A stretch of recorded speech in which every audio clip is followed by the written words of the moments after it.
Hello and welcome. This channel is about work, responsibility, and professional self-leadership for clarity and maturity. So let's talk about how work actually works. Today, I want to talk about growth.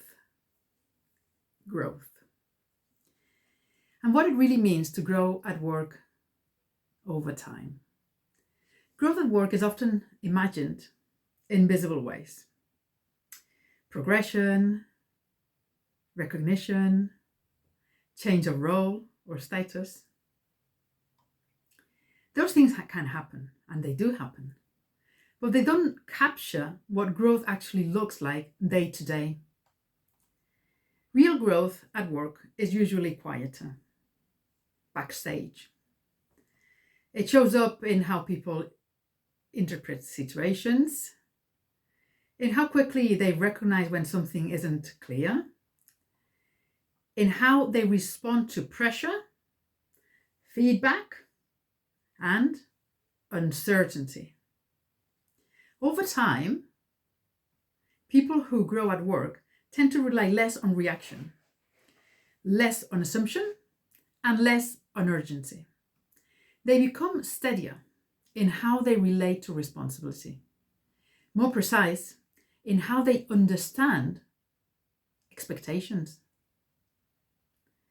in being more able to hold the complexity without needing immediate resolution. This kind of growth isn't linear.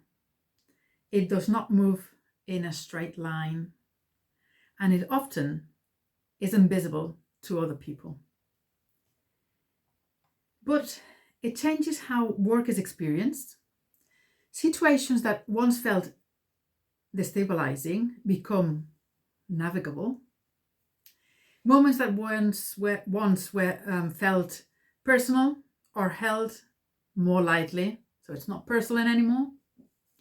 And uncertainty becomes something that can be worked with, rather than, oh, let's avoid this. No, you don't want to avoid it. You want to face it. You want to work with it. None of this happens all at once. And it doesn't come from inside alone. It develops through repeated exposure to real situations. I'll repeat that one. Real exposure to situations. Through reflection and through patience.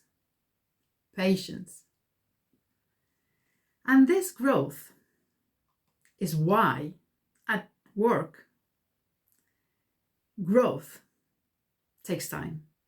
So this is why it takes time. And growth takes time.